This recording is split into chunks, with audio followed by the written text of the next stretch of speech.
Hello again. I'm David Maurice, a fee-only certified financial planner at Worthwhile Wealth Counsel.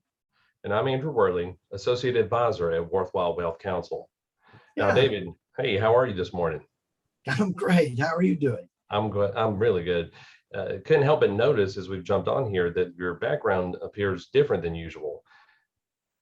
Maybe someone let one of our favorite animals out of their cage. Favorite animals? One of. This is just not very endearing, Andrew. Okay, it's true. I am off the reservation.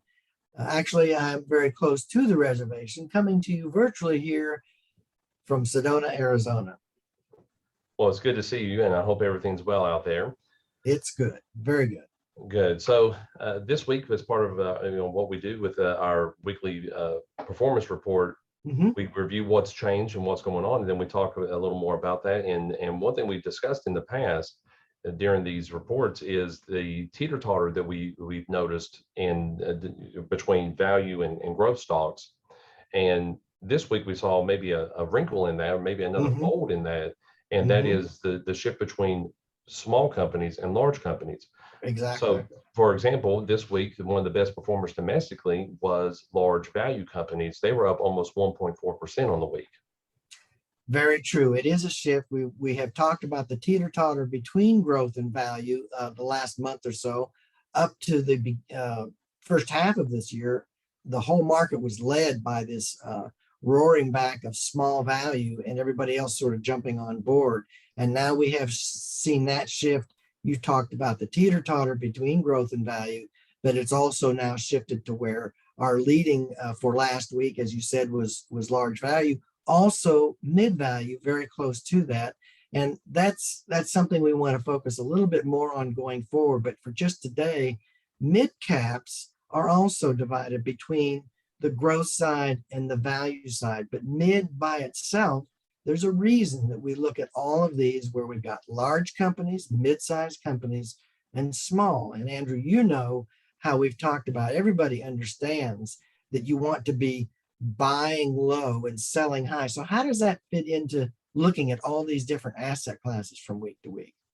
Well, as we follow the 24 different asset classes, we know that these are different buckets. And then, Mhm. to be able to, and to do that buy low, sell high mechanism, you have to have different buckets to be able to do that with. So by having all these, as far as all of our accounts and how we invest funds, having all these buckets is where we draw that from, where we can employ that mechanism to sell those things that are outperforming the other asset classes and to buy up those that are lagging behind.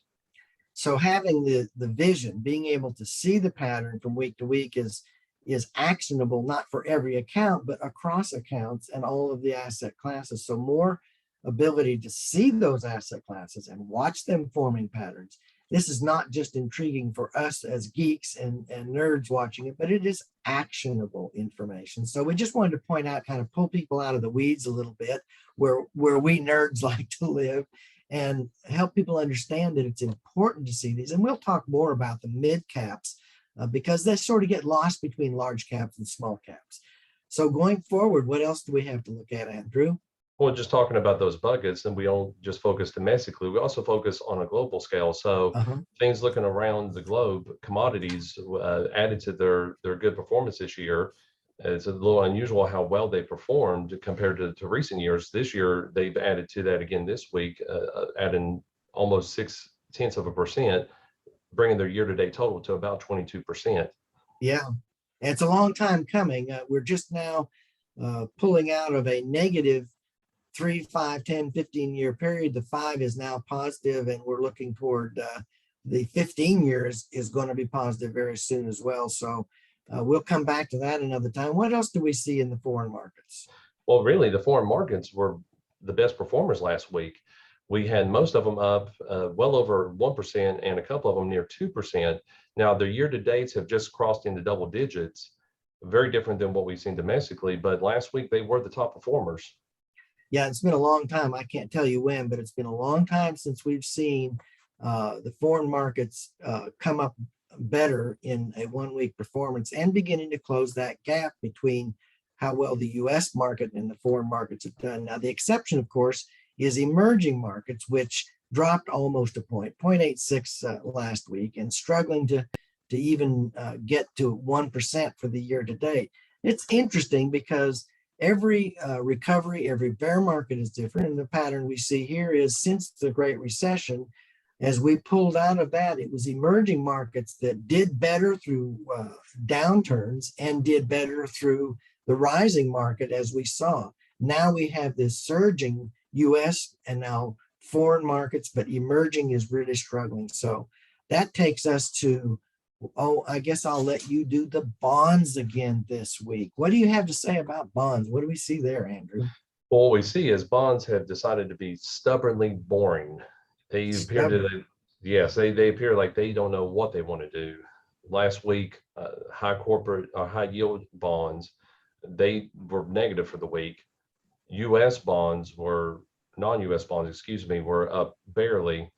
But several of the bonds we were watching, including short-term government and corporate, intermediate corporate and government bonds, barely moved. In fact, we saw some with zero returns.